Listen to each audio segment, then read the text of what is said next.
This fragrance was so hyped from the day it dropped on up until present, but especially in summer 2022. But alas, I'm gonna review it now in summer 2023.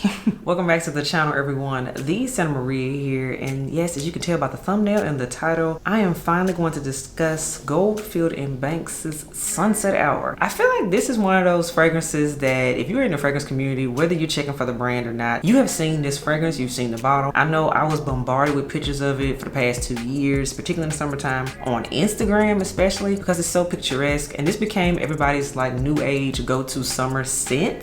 Definitely for the niche world, for sure. It has definitely dominated the summer scent space. So I was like, okay, this is one of those fragrances, you all. It took everything in me not to blind buy it during the peak of the hype, in my opinion. But I held strong because I said, you know what? I do not want to give in to the hype. I'm gonna let the hype die down, and then I'm gonna get into it if I deem it worthy to pick up. And a year later, I still was interested in the scent. So guess what? Yes, your girl picked up Goldfield and Banks' Sunset Hour. Here you are, right here, full presentation. And I bought 100 ml. Y'all know I do not do that, especially when it's a blind buy. Yes, I know. I blind bought this fragrance, which to do a big bottle is like crazy. Please do not be like me. Please be better than me. Please sample it first. Don't just take the risk like I did. I just kept hearing from a lot of my friends in the fragrance community of all different walks of life from around the world, actually. All of them kept telling me it's a safe blind buy. It's an easy reach. Like, you're not gonna be mad if you blind buy it. I was like, okay, you know what? I trust y'all. Just okay. So yeah, I ordered it.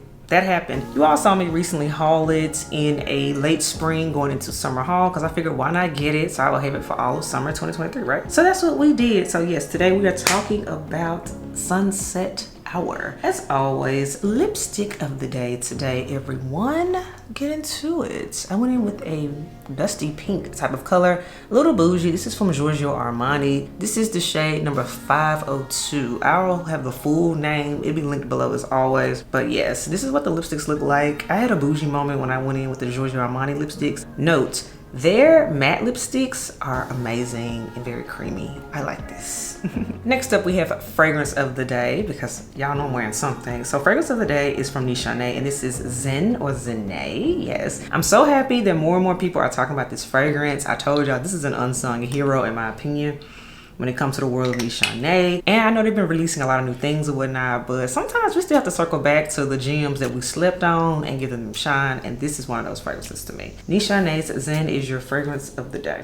So all right, we're gonna do this dedicated review for Sunset Hour. As always with dedicated reviews, I rate fragrances by what? 4 categories. The first category is mood, and that is simply how does this fragrance make me feel? Where am I wearing it to? What is the vibe of the fragrance? Second category is strength, and that is on a scale of 1 to 10, with 1 being, you know, it ain't nothing but water in a pretty bottle, to 10 being nuclear juice. I'm gonna have to scrub it off to get it off. Third category is longevity, and that is how many hours long lasting is this fragrance on the skin and or clothing, because I know that is very important. Then the fourth category, very important for a lot of people, is simply, is this a compliment getting fragrance? And that is a yes or no answer. Now y'all know how we do things. Let's get into all the specs of Goldfield and Banks' Sunset Hour. So as I told y'all, this was a blind buy, but I had read the notes and whatnot. I've seen a million reviews on it, so I was like, all right, I think this can't be too bad of a blind buy, and you know, it's cool. So let's get into it. This was released in 2021. That's when it first started making its rounds. People started hyping it up. I saw a lot of PR for all of the above, but then I started seeing like regular people buy it. Regular people meaning non-reviewers, non-big influencers, that type of thing. I was like, okay. So this is actually a product people like. It's not just a PR hype train, because you know that does happen. We gotta be honest about that in this space. It does. So okay, let's get into the notes of this fragrance. The notes are very enticing. I have to give it that. So this is considered to be a perfume. That's its concentration. All of their perfumes have a concentration of 20% essences, and they're tested under humid conditions. That's what they say officially from Goldfield and Banks. So we have notes of mandarin. We got desert peach of Australia. They have a Kwandong. That's the name of Australian ales. Please let me know if I pronounced it right. I'm okay with being corrected. I love constructive criticism. Then we have raspberry. We have jasmine sambac, absolute. We have ginger from Nigeria. We have pink pepper of Madagascar. Sandalwood, Australia. Then we have cashmere wood, and we have benzoin. So, okay. So this is meant to be a fruity, juicy situation. And it's supposed to give the effect of a sunset hour moment or a golden hour moment. That's literally when the sun is coming down. It looks a little warm, hues of orange, purple, and whatnot over the landscape, over the sky. So I get the vision. I'm here for it. So I'm like, all right. I like the fact that y'all bottled that up and, you know, made it so we could buy it. And I'm one of those people that bought it. So, okay, let's talk about pricing and sizes. Because now this is something to be a niche fragrance. I gotta give Goldfield and Banks their props on because it has multiple sizes. In a niche world, that really doesn't happen that often. Maybe you'll get two, but anything more than that is just like gravy on top. They do have a travel size, by the way. The travel size is a 10 ml and that retails for $36. So, okay, affordable for those that want to try it, you know, more than just a travel size. But you can get their travel gift set, by the way. You can get that at Twisted Lily as well if you just want to purchase just a sample size of Goldfield and Banks, just a single sample of the fragrance. Samples are available again on Twisted Lily. I do have a code, Twisted Lily. I will display that here for you all to check out. And they do have the full size bottles as well. But again, please sample it first. Don't just blind buy like I did. So anywho, then there is a 50 ml size. The 50 ml size retails for $130. And then the 100 ml size, that is the size that I have. So this is the full 100 ml size right here, everyone. So the 100 ml size retails for $190. I want to say they had a recent price increase because I remember this used to be $185. So yeah, $5 and went up, guys. Yeah, for the full size bottle. And as of late, they released a limited edition collector's bottle of this. And it just has like a metallic bottle similar to, say, the Silky Woods fragrance that I showed y'all. I do have that one as well. So that'll be a video for another day. But the good thing is the limited edition bottle is the same price as the traditional 100 ml size bottle right here. So $190. So as you can see, total 3 sizes of this fragrance you can purchase. So that's cool. So, okay. I've been wearing this fragrance, y'all. I've been wearing it a lot of different places. I even took it on a trip with me. Worn it in the evenings, worn it in the daytimes, cool days, rainy days, all the above. I had some fun with this scent, but for the sake of this dedicated review, I'm gonna reacquaint myself with the fragrance because that's what I like to do here. Handy dandy fragrance strip as always, and let's spray some of this sunset hour juice. So I gotta give credit where credit is due. The atomizer is amazing. It literally sprays the fragrance out in such a fine mist, so it evenly distributes all over the space. So you don't have to spray a lot of it in order for it to cover your whole body or your outfit. Very easy to bathe in, and it won't stain your clothes, so I like that. It's all in the air now. Sunset hour, y'all. I get peachy juiciness. Absolutely, this is a peach fragrance in my opinion. I get a little bit of that woodiness and that base for sure. That jasmine sandbag does come through. But the rumors are true. The hype is real about this smelling like a summer fruity cocktail. That's literally what this is. And I gotta say, even with this being a niche fragrance, in my opinion, this is very, very mass appealing. When I say by mass appealing, usually designer fragrances are meant to be mass appealing. So that's why to some people, designers can seem a little boring for that reason. But I think, in my opinion, just off of smelling this and wearing it, Sunset Hour is great for somebody that's interested in taking that step over from designer into niche world, but you don't wanna dive in too heavy. Sunset Hour is a perfect gateway entry level type of niche fragrance. It's very few people that's gonna be mad at this. This is easy to wear. Very fruity. And there is this airiness about it, so it's not thick. So that's impressive. So the fact they say this is meant to be like an essence type of juicy fragrance, they're right. It is more of an essence airy vibe. So okay, let's get into the rating system. Mood of this fragrance. Absolutely, this is a summertime scent. In my opinion, this is giving summertime at sunset, particularly happy hour, kind of sort of. Happy hour going into the evening.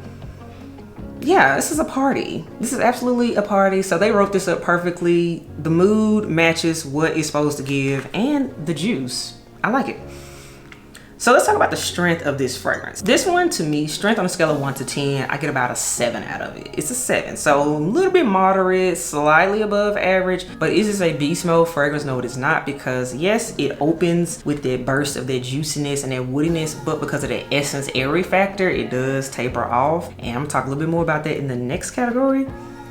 But yeah, it's about a 7. for sure for strength. Now let's talk about this longevity. So things have been going well. I understand the hype up until this point, y'all. Longevity of this fragrance, y'all, Sunset Hour. Longevity is 3 hours, y'all, and it's 4 on a good day. So, I gotta be real about that. That disappointed me. It left me wanting more. This is a fragrance, each time I wore it, whether I was just in the house, whether I was out and about running errands, out at dinner, what have you. This was a fragrance I had to touch up. I had to refresh it and I could not smell it otherwise. It would literally be gone between the 3 and the 4 hour mark for me. And I'm like, really? I'm like, as much as everybody loves this fragrance, everybody hypes it up, everybody loves to bathe in it. And I was like, well, maybe this is why everybody's bathing in it, because you won't smell it after about 3 hours.